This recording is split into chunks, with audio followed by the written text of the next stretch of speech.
Nos fortaleça, Senhor, nessa jornada. Que a gente cada vez mais venha entender, Senhor. As suas promessas, Senhor, são eternas, são tremendas em nossas vidas. Senhor, Deus vivo do alto céu, nos ampara, Senhor, com a sua mão vindoura e protetora. Nos abranta, Senhor, nos lava, nos preenche com o poder da palavra. Senhor, neste momento estou sentindo, Senhor, algo muito forte e no meu coração, algo forte, tremendo, estou sentindo. Glória a seu nome, Pai, para todo sempre. Glória a Deus, Pai, que o Senhor está fazendo sobre essa família. E de encontro também, Pai, a irmã Atalá e todos os demais, Pai, neste momento. Eu não tenho palavras, Senhor, do que eu estou sentindo no meu coração neste momento. É algo forte, muito grande e tremendo, Pai, em nome do Senhor Jesus. Mas nos restaura, Senhor.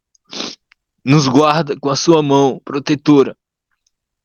Abençoe todas as irmãs, Senhor, que estão aqui ouvindo, que entraram. Abençoa e fortalece cada vez mais nessa jornada, Pai. Fortalece e livra, Senhor, de todos os perigos deste mundo. Mas, Pai, Tu és a proteção, o castelo forte, Tu és o escudo e a salvação. Cristo Jesus está voltando em brevemente e todos nós vamos estar juntos, preparados, restaurados, lá cada vez mais sentindo, Senhor, o Seu agir em nossas vidas. Todos nós vamos ver a volta triunfal do Senhor Jesus, voltando sobre as nuvens, com poder, glória e majestade. O Filho de Deus vivo. Essa oração, Pai, que venha ser levado do teu santo trono, em nome do Senhor Jesus Cristo. Amém. Amém. Glória a Deus. Bendito seja todos eternos sempre. Glória a Deus. Amém. Amém, glória a Deus. Amém, glória a Deus. Amém, glória a Deus. Deus seja louvado, Pai, por todo sempre. Que toda a honra e toda a glória sejam dadas a Ele. E que oportunidade e que privilégio poder estar aqui, podendo abrir a Sua palavra e poder compreender os Seus desígnios para nós. E seguindo aqui o nosso estudo das cartas de Paulo a Romanos, e nossos irmãos amados, com muita unção vinda da parte do Pai, mediante o Espírito, foi tremendamente usados a nos passar aqui os primeiros capítulos da carta do apóstolo Paulo. E esclarecendo um pouco aqui sobre essas cartas, a gente pode perceber que ela pode ser dividida em 5 grandes blocos, ali na qual o apóstolo trata de temas considerados necessários, e para que isso seja esclarecido para a igreja ali de Roma, aonde ele tinha os seus professos e aonde ele desejava estar também, como foi visto ali no primeiro capítulo. E assim a gente pode perceber que esse esboço ali desses blocos, então vamos colocar que no primeiro capítulo, de 1 a 3, que aí a gente vai abordar até o versículo 20, a condenação de toda a raça humana, né, que foi muito bem esclarecido aqui. E logo em seguida, hoje, né, a gente vai então pegar um pouquinho dessa condenação de toda a raça humana, tanto para gentios quanto para os judeus.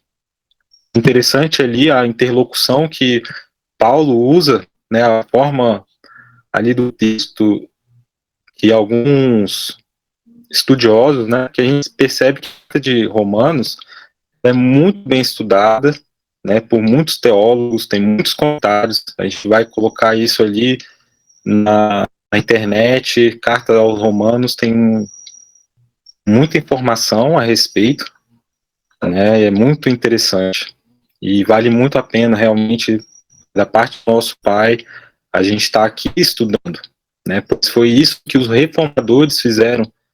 Eles estudaram as cartas de Paulo, a Romanos principalmente, e entenderam a justificação pela fé, né? E ali o desvio que estava sendo dado ali para a igreja, né, que seguia ali outro rumo. Então ali tem alguns relatos, né, que fala que Lutero, né, foi através da carta de Romanos que ele teve essa compreensão, né, da justificação e de toda a condenação da raça humana. Então, que hoje possamos estar com corações abertos para a gente poder receber essa mensagem que não é minha, né? É algo que a gente aqui só com instrumentos para poder explanar essa palavra e que eu possa me vaziar e ele se preencha em nome de Jesus. E logo em seguida, no capítulo 6, né, ao 8, a gente segue então com uma vida de santidade que Paulo ele explana ali nesses capítulos.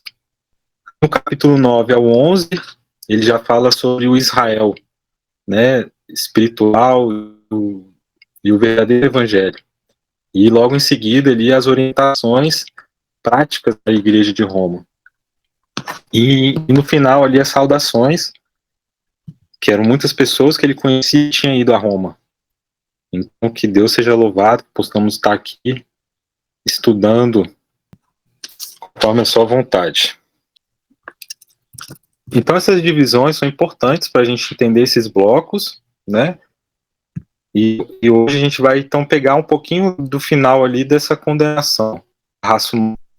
Ontem a gente percebeu que tanto os judeus quanto os gentios eles vão receber, né, o juízo. Todos eles estão isentos, estão destituídos da graça e precisam ali de uma justificação. E assim a gente... Então vamos ler, né, ali Romanos 3, 1 a 8, que é o primeiro, também um primeiro bloco aqui, que a gente vai estar abordando. Muito grande aqui as explanações sobre cada ponto desse capítulo, que ele é um dos mais difíceis, né, das cartas ali, de entender.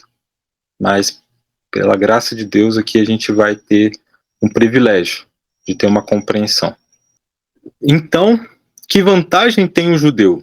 Ou qual a utilidade da circuncisão? Muita, em todos os sentidos. Em primeiro lugar, porque as palavras de Deus foram confiadas aos judeus. E então, se alguns foram infiéis, a infidelidade deles anulará a fidelidade de Deus? De modo nenhum. Seja Deus verdadeiro e todo homem mentiroso, como está escrito, para que sejam justificados em tuas palavras e venças quando fores julgados. Mas, se a nossa injustiça demonstra a justiça de Deus, que diremos? Por acaso Deus é injusto para aplicar a sua ira? Estou usando os critérios humanos. De modo nenhum. Do contrário, como Deus julgará o mundo? Mas se para a glória de Deus a sua verdade é ainda mais ressaltada por meio da mentira, por que ainda estou julgado como pecador? E por que não dizemos, como alguns afirmam com calúnia que dizemos, façamos o mal para que venha o bem? A condenação destes é merecida. Então, para alguns comentaristas, essa passagem é a mais intrigante, né, de toda a carta. E ali a dificuldade está como o apóstolo Paulo argumenta, pois ele adota uma linha de raciocínio bastante complexa. E assim a gente vai descomplexar essas passagens para a glória de Deus. Pois as passagens difíceis nos intrigam a estudar, a buscar a compreender o que está ali escrito, não somente deixar para trás. Então, desse modo, podemos dizer que a razão pela qual há passagens difíceis na Bíblia é exatamente porque Deus se revelou a nós de modo que fosse possível Ele extrair o melhor que podemos dar. O estudo da Bíblia faz com que nos esforcemos, procurando entender a conhecer a cultura antiga, perceber o valor da história, da arqueologia, examinar o mundo maravilhoso que Ele criou. E esses são os motivos adicionais de termos a Bíblia e de nela encontrarmos passagens complexas. E assim, a palavra de Deus, a Bíblia, sempre mexerá conosco, pois ela nos provoca, a fim de tirar o melhor de nós, se quisermos levá-los a sério. E não é à toa que um de 5 lemas principais da Reforma foi sola Escritura, que somente a Escritura é a base, é o fundamento da fé, da razão da vida. E a Bíblia é a revelação escrita de Deus para nós. E por isso consideramos infalível, inerrante, dotada de autoridade. E assim conseguimos ouvir e encontrar a voz do nosso Pai. Então, com isso em mente, meus irmãos, neste capítulo, aqui vamos tentar desbruçar sobre esses pontos centrais que o apóstolo Paulo está dizendo, nesses trechos de sua carta aos crentes de Roma. Então veremos que é possível entender. E para podermos entender, vamos usar a regra, de olharmos os versículos anteriores. O que quer dizer? Esse então, que é qual é, pois, que é a conjunção, como no caso do então, ligam, e que está sendo dito como que foi exposto anteriormente. E lá em Romanos 2, 25 e 29, esse é o contexto, o apóstolo estava se dirigindo aos judeus. E ele afirmou que qualquer um pode se tornar judeu, mesmo não pertencendo a nenhum tipo de tribo de Israel. E de coração guardar a lei de Deus. Então os gentios não tinham a lei de Deus. No início, só os judeus ali a tinham. Entretanto, se um gentio guardasse a lei em seu coração, ele se equiparia a um judeu.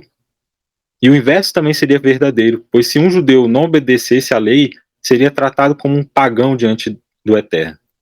E essa foi a afirmação de Paulo, mostrando que o que importa é aquilo que alguém é em seu interior. Judeu não é quem o é exteriormente, nem é circunciso quem é apenas no exterior ou na carne. Judeu é quem é no interior, e circuncisão é do coração. Então, assim, em outras palavras, irmãos, o apóstolo está afirmando para os judeus que os privilégios que receberam, a lei, o sinal da circuncisão, não iriam salvá-los, se de coração não obedecessem a Deus. Do mesmo modo, se um pagão que não conhece nada disso guardar a vontade de Deus, ele será mais judeu do que o próprio judeu. E ele será salvo e o judeu não será salvo. Ao fazer tal afirmação, é como se imediatamente o apóstolo visse o oponente imaginário levantando a mão, e questionar o que ele disse. Então aqui é como se fosse o antigo Paulo, antes de se converter a Cristo, de ter recebido a revelação de Cristo. Ali como se fosse ele, perguntando como um judeu, que vantagem tem o judeu? E ali a gente tem que lembrar que o apóstolo ele estava planejando ir para Roma, esse local em que há uma comunidade muito grande de judeus. E quando chegasse lá, as pessoas certamente lhe fariam esse tipo de pergunta. Por isso, na carta, ele procura esvaziar essas questões de antemão, e já está lhes oferecendo essas respostas. E como se dissesse, diante do que eu disse, vocês com certeza vão me perguntar qual é a vontade de ser judeu, para que serve a circuncisão, para que Deus deu essas coisas para o povo escolhido. E assim os judeus acreditavam estar em vantagem em relação aos gentios, porque tinham sido escolhidos dentre todos os povos da antiguidade para ser o povo especial. Então é um detalhe muito importante. E assim, olhando para o Antigo Testamento, a gente pode observar que Deus revelou-se somente aos judeus. Ele não se revelou aos assírios, aos babilônicos, aos egípcios, aos filisteus aos amonitas e aos moabitas, e aos sírios, né? Então, não. Deus chamou os descendentes de Abraão e revelou-se a eles, deu-lhes a circuncisão e a lei. E diante da argumentação de Paulo, o judeu poderia então perguntar: ora, se isso não garante a salvação, então qual é a vantagem de pertencer a esse povo? Por que Deus fez isso? E a resposta de Paulo está no versículo 2. Né? Ele diz: muita, em todos os sentidos. Em primeiro lugar, porque as palavras de Deus foram confiadas aos judeus. Assim, há muita vantagem em ser judeu e em ter sido circuncidado. Então, Paulo diz, né, muita vantagem. E, na verdade, ele tem uma lista delas que só vai aparecer lá no capítulo 9 da carta. Mas deixamos para quando estivermos nesse capítulo. Então, vamos ver algumas vantagens dos judeus. Né? Eles foram adotados, receberam conhecimento da glória de Deus, as alianças, a legislação, o culto verdadeiro a Deus e as promessas que Deus tinha feito. Os patriarcas, Abraão, Isaque e Jacó. E Cristo descende deles. E por isso o apóstolo Paulo diz que a vantagem do judeu é muita. Mas voltando ao capítulo 3, muitas sobre todos os aspectos, principalmente porque os judeus foram confiados os oráculos de Deus. Então, aqui ele traz, né, em primeiro lugar, principalmente, podemos dizer, né, o mais adequado. Então, oráculos de Deus, que significa as escrituras do Antigo Testamento, um termo tirado da cultura popular, né, de oráculo. Então, Deus não tem outra maneira de se revelar a sua vontade a não ser por meio dos oráculos que deu a Israel. Isto é, as escrituras, as quais depois os cristãos adicionaram ali o Novo Testamento, completando o cânone sagrado. Então, ali, a respeito, né, da vantagem de ser judeu, primeiramente eles receberam a revelação, os oráculos, e a maneira pela qual o Senhor fala. Mas em sentido, isso era vantajoso? Você deve lembrar que Deus se revelou à humanidade de duas maneiras. Primeiro, na consciência, né, como vimos lá no primeiro capítulo, que a ira de Deus se revela do céu, pois o que se pode conhecer sobre Deus é manifesto entre eles. Então ali Deus faz uma revelação de si mesmo na consciência das pessoas. Todos sabem que existe um Deus. Né, o pagão que vive lá no meio da floresta amazônica ou numa tribo da África, ou um berbere lá no deserto do Saara, sabe no coração que existe um Deus, porque essa é uma revelação de Deus na consciência. E segunda revelação de Deus é na natureza, pois os céus proclamam a glória de Deus e o firmamento anuncia as obras da sua mão, como lá no salmista, no Salmo 19. Então ali nos primeiros capítulos, né, Paulo, ele afirma que não há uma única pessoa que possa dizer que não conheça a Deus, porque a glória de Deus e o conhecimento de Deus brilham por meio das coisas criadas e se manifestam claramente desde o início do mundo.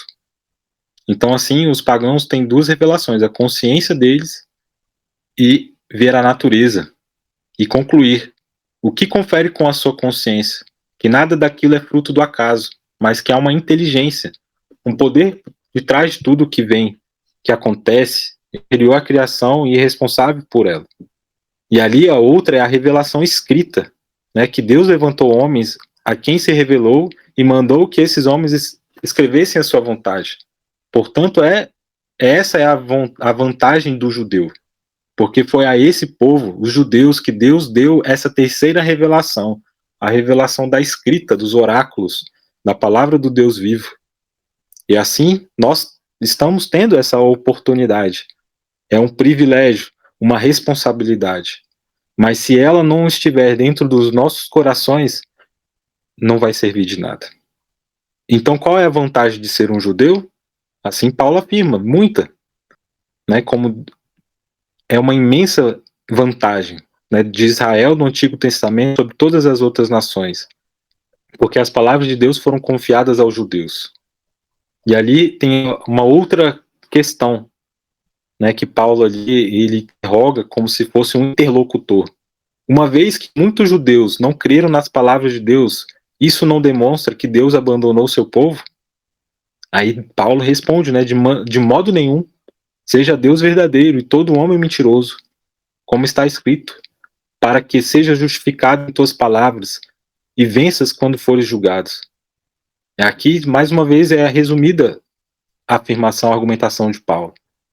E ali seu raciocínio, conversando com como se fosse ali seu opositor imaginário. Ele diz, né, os oráculos de Deus que foram dados a Israel mostram que o Messias deveria vir e sofrer pelos pecados para salvar o seu povo. E ali o opositor, né, concorda? Logicamente, pois Paulo continua. Então, essa é uma vantagem do judeu sobre os gentios. Mas o judeu só pode crer que Jesus é o Messias se Deus capacitá-lo e lhe der fé. Não concordo? E ali, de novo, ali o opositor concordaria, mas retruca. Muitos judeus, na verdade, a maioria da nação, não creram nas Escrituras e muito menos que Jesus é o Messias prometido por Deus. Isso não nos leva a concluir que Deus abandonou o seu povo e quebrou as promessas que fez a Abraão, Isaque e Jacó?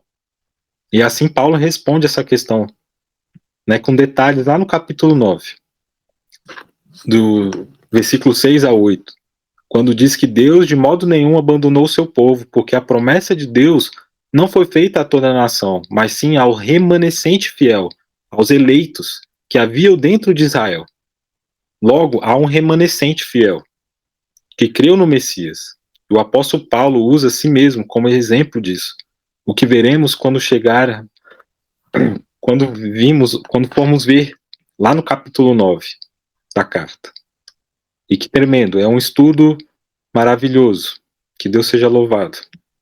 E aqui a gente nem chegou na terceira questão, né, desse ponto aqui da carta do capítulo 3.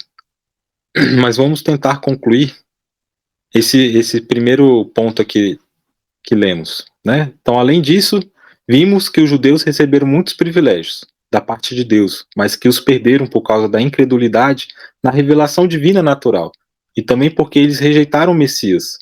Mas a incredulidade do povo escolhido de Deus no Antigo Testamento não resulta em infidelidade da parte de Deus.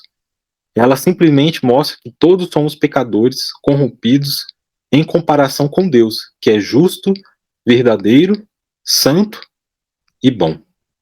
Outra coisa que aprendemos desse ensino de Paulo é que Deus haverá de julgar o mundo um dia, trazendo o juízo toda a obra humana praticada sobre a face da terra. Naquele dia ele vai derramar sua ira sobre os incrédulos e os rebeldes, quer judeus, quer gentios. Ao fazer isso, Deus estará sendo justo e verdadeiro, e vai ser justificado com o realce da sua santidade e da sua glória. Por isso, irmãos, devemos rejeitar toda e qualquer desculpa do nosso coração e na nossa mente que incentive, justifique ou minimize o pecado. Devemos nos livrar de qualquer tentativa do nosso coração enganoso de abrir o pecado em nossa mente, em nosso coração, sabendo que Deus conhece todos e sonda todos os corações. E, irmãos, se alguém tiver dificuldade em entender, acompanhar o raciocínio de Paulo, não é fácil. É muito. Temos que buscar. Isso eu falo por mim mesmo. É a dificuldade que é entender tudo isso, mas Deus, com a sua infinita misericórdia, Ele nos permite, Ele abre o nosso coração, né? Ele nos dá um outro nível do conhecimento das Escrituras, pois hoje esse nível entre os evangélicos é muito baixa, é muito fraca. E assim, então, por tudo isso, só podemos ter uma atitude diante da palavra de Deus, nos curvarmos diante dele, reconhecer que somos pecadores e reconhecer os nossos pecados, confessar-lhe a nossa iniquidade e dizer-lhe: ó Pai Santo, o Senhor, Tu és bom, justo e verdadeiro, e eu sou mau, rebelde, teimoso. Tenha misericórdia de nós, ó Pai, pois o Teu Filho Jesus Cristo na cruz do Calvário derramou o Seu sangue precioso para me purificar. Quero ter a minha vida mudada, transformada. E quero, Pai, que o meu coração e a minha mente se sujeitem ao Seu senhorio. E quero me curvar diante de Ti e viver para a Tua glória. E graças a Deus que hoje temos essa oportunidade oferecida por Ele, e que possamos pensar a respeito, pois Deus é justo e o homem é mentiroso. Só há uma saída para o ser humano: humilhar-se diante dele, pedir perdão pelos seus pecados e receber pela fé a dádiva de Jesus Cristo como Redentor, que Deus dá abundantemente a todo aquele que se humilha diante dele. E aqui ainda a gente deixou, né, de falar, mas vamos seguir um pouquinho a mais, se for possível, ali Romanos 3, 9 a 20, que é bem interessante também, mas vamos ser mais breves. Então, Romanos 3, 9 a 20 diz: então, somos superiores a eles? De modo nenhum, pois já demonstramos que tanto judeus como gregos estão todos debaixo do pecado, como está escrito: não há justo nenhum sequer. Não há quem entenda, não há quem busque a Deus. Todos se desviaram, juntos se tornaram inúteis. Não há quem faça o bem, nenhum sequer. A garganta deles é um sepulcro aberto. Engano com a língua, debaixo dos seus lábios há veneno de serpente. A sua boca está cheia de maldição e amargura. Os seus pés se apressam para derramar sangue. Nos seus caminhos há destruição e miséria. E não conheciam Deus. Eles não possuem nenhum temor a Deus. Ora, sabemos que tudo o que a lei diz para os que estão debaixo da lei, que ela diz, para que toda boca se cale e todo mundo fique sujeito ao julgamento de Deus. Porque ninguém será justificado diante dele pelas obras da lei. Pela lei vem o pleno conhecimento do pecado. E aqui é o fim da primeira grande sessão da carta aos Romanos, como falamos no início dos blocos, né, que é dividido em 6 partes. Paulo tinha como objetivo fazer uma apresentação sistemática de sua mensagem aos crentes da igreja de Roma. Ele começa ali mostrando a perdição de todos os homens, né, tanto judeus como gentios. Depois ele mostra como podemos ser justificados dos nossos pecados. Em seguida, ele aborda de que maneira as pessoas que foram justificadas devem viver diante de Deus. E da questão do papel e do lugar da nação de Israel na história da redenção. E ali a gente vai aprendendo. E ali, finalmente, ele conclui as saudações, como falamos no início. E aqui podemos abordar muitos versículos com o qual o nosso apóstolo Paulo ele traz nesse pequeno trecho, né, ali comprovando ali as escrituras. Em tudo isso aqui que lemos, né, como no Salmos 14, de 1 a 3, que diz: o insensato diz no seu coração, Deus não existe, todos se corrompem e praticam abominações, não há quem faça o bem. Pois o Senhor do céu para os filhos dos homens, para ver se há alguém que tem entendimento, que busque a Deus, pois todos se desviaram e juntos se corromperam. Não há quem faça o bem, não há um sequer. Então ele vem trazendo todas essas afirmações que já foram dadas aos judeus. Os judeus já sabiam de todos esses argumentos ali que Paulo estava usando, pois ele estava sendo guiado pelo Espírito. E ali ele fez várias coletâneas, né, de 3 salmos, usou Isaías, e ali ele até compara, né, a língua, a peçonhota, a peçonha de uma cobra venenosa, é como sendo ali o homem mentiroso. E ali ele traz muitas abordagens. Aqui podemos ficar a noite inteira falando de cada ponto. E não chegamos ainda na parte principal, que é a justificação pela fé. Mas creio que o nosso querido irmão Atlas vai poder trazer essa manifestação da justiça de Deus, né, nos nossos próximos encontros, que a gente possa nos fortalecer cada vez mais nessas promessas dadas a nós, né, entender que somos falhos, que necessitamos dessa justificação. E esse entendimento nos leva ao encontro com Deus, né, mediante seu Filho amado Jesus Cristo. Mas podemos analisar só lendo Romanos 3, 21 a 24. Mas agora a justiça de Deus se manifestou, sem a lei, atestada pela lei e pelos profetas, isto é, a justiça de Deus por meio da fé em Jesus Cristo, para todos os que creem, pois não há distinção, porque todos pecaram e são destituídos da glória de Deus, sendo justificados gratuitamente pela sua graça, por meio da redenção que há em Cristo Jesus. Glória a Deus. Deus seja louvado. E nos próximos encontros podemos abordar, né, o que é essa justiça de Deus, que aqui é muito bem detalhado, aqui nesses próximos capítulos, né, como essa justiça de Deus foi se manifestada. E esse entendimento, ele é precioso para nós, neste momento, agora, hoje. Como funciona a justiça de Deus? Como nós podemos ser justificados, pois há muitos aí que tentam trazer uma justificação, né, do homem, se tornar ele justo, mas é somente com a fé, né, que é uma fé, não é uma fé sem entendimento, né, é uma fé não como que vai dar tudo certo, né, como se fosse algo, um pensamento positivo. Não é somente acreditar em um final feliz, né? Não é só dizer que eu sei que tem uma coisa boa dentro de mim e acredito que vai dar tudo certo.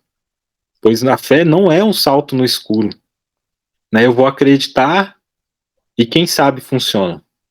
Fé, irmãos, é um entendimento muito claro de tudo isso, né, que a gente busca explicar, de quem é Jesus Cristo, do que ele conquistou na cruz, e assim depositar toda a confiança plena nele e nas suas promessas.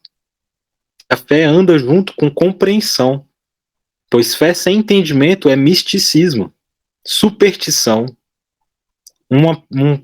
apenas um conto da carochinha. E a fé, ela sempre vai encaminhar com entendimento, pois o povo se perece por falta de conhecimento. E assim, por isso que Deus se revelou a nós por meio de um livro, por meio da natureza, por meio da consciência, e principalmente por meio do seu Filho Jesus Cristo. E assim, se Deus não quisesse, né, que a nossa mente, a nossa compreensão não participassem desse processo, não precisaríamos da Bíblia. Só ficaríamos em sonhos, em visões e revelações. E essa fé precisa compreender de quem é esse Deus. Quem é o Pai do nosso Senhor Jesus Cristo? Quem é Jesus Cristo? Que é o que a gente tenta sempre trazer aqui, esses conhecimentos que ficaram para trás na apostasia. Então arrependei-vos e credes. Então esse arrependimento significa uma renúncia de nós mesmos. E essa justiça não vem da lei, não vem do nosso próprio esforço. Por isso que a gente, né, Paulo aqui traz esses assuntos tão importantes. E falando aqui sobre a justificação pela fé, esse é um ponto tão importante, irmãos, tão importante entender sobre isso, que eu vou preferir deixar para uma outra oportunidade para a gente só abordar aqui essa parte da justificação pela fé. E aí a gente termina esse bloco, né, falando aqui principalmente, que a gente se aprofundou mais, que é sobre essa primeira parte aqui, da condenação de toda a raça humana, né? Então não tem nenhum bonzinho. A gente precisa se humilhar, entender que não somos merecedores de uma justiça própria, né? E sim de uma justiça imputada do nosso Senhor Jesus Cristo, pela sua morte, pela sua ressurreição. E ali a gente vai aprender como é que é andar nessa justificação, né? Quando a gente é comunicada através da fé, obedecemos, amamos a lei. Isso está dentro dos nossos corações. Então é um resultado da nossa fé. Então que Deus, o nosso Pai, o Todo-Poderoso, o Justo, ele possa ser misericordioso conosco como ele foi, dando o seu filho como propiação, né, como justificação dos nossos erros. E que tremendo, que Deus seja louvado por esse plano maravilhoso nas nossas vidas, né, tanto para judeu quanto para gentios. E que assim a gente possa crescer cada vez mais nessa graça, nesse amor, nessa misericórdia, nesse plano da santificação, que é o plano que Deus escolheu para nossas vidas, que a gente possa andar segundo a sua vontade, buscar ali os oráculos, né, de Deus e segui-los conforme a sua vontade. Então que Deus seja louvado, engrandecido eternamente, em nome de Jesus. Gostaria aqui então de pedir ao nosso querido irmão Atlas, se possível, irmão Atlas, nos dirigir nessa oração. Assim a gente deixa aberto a comentários no final da oração. Amém, meu irmão. Glórias ao Pai, em nome de Jesus. Oremos. Pai Santo e amado, louvamos o Teu santíssimo nome por mais uma palavra, meu Deus, que o Senhor nos mostrou, que o Senhor nos deu e fez-nos entender através do Seu servo João. Obrigado, meu Deus, porque a Tua palavra nos mostra quem somos e que precisamos mais de Ti. Precisamos, meu Deus, entender a Tua graça mediante a fé que é acreditar em Jesus Cristo. Que a cada dia, meu Pai, possamos caminhar nos Teus caminhos, que possamos entregar as nossas vidas e lançar, meu Deus, os nossos pecados sobre a cruz do Calvário. Pai Santo e amado, esteja conosco, nos dê a capacitação, meu Deus, para cumprir conforme a Tua vontade, para obedecê-lo, cumprir as Tuas leis, pois recebemos, meu Deus, da parte de Jesus, a capacitação para cumprir, meu Deus, conforme a Tua vontade. E o Senhor nos mostra isso, meu Deus, através dos estudos que estão contidos em Romanos. E que o Senhor nos abençoe, meu Deus, de igual modo amanhã, que possamos entender, meu Deus, essa questão da fé, que possamos ter fé e crer primeiramente em Ti, crer no Teu Filho que Tu enviastes a esse mundo, e que possamos entender, meu Deus, as Tuas obras, os Teus agires, os Teus feitos sobre todos nós. Pai Santo e amado, guarda o nosso lar, nossa vida, nos livra, meu Deus, de todo mal, que o Senhor possa renovar, meu Deus, as forças daqueles que estão caídos, especialmente os irmãos, meu Deus, que estão enfrentando algum problema, alguma questão de saúde, meu Deus, que o Senhor restabeleça, em nome de Jesus, pelo poder que há no sangue de Jesus, meu Deus, eu te peço. Que o Senhor esteja conosco, nos dê uma boa noite de descanso, de proteção, de renovação, para a honra e glória do Teu santo nome, meu Deus. É o que eu te peço, é o que eu te oro, é o que eu te agradeço, em nome de Jesus Cristo, amém. Amém. Glória a Deus. Para Deus. Glória. Amém. Amém. Amém. Deus seja louvado. Amém. Amém. Glória a Deus. Amém. Amém. Amém. Glória a Deus. Deus seja louvado.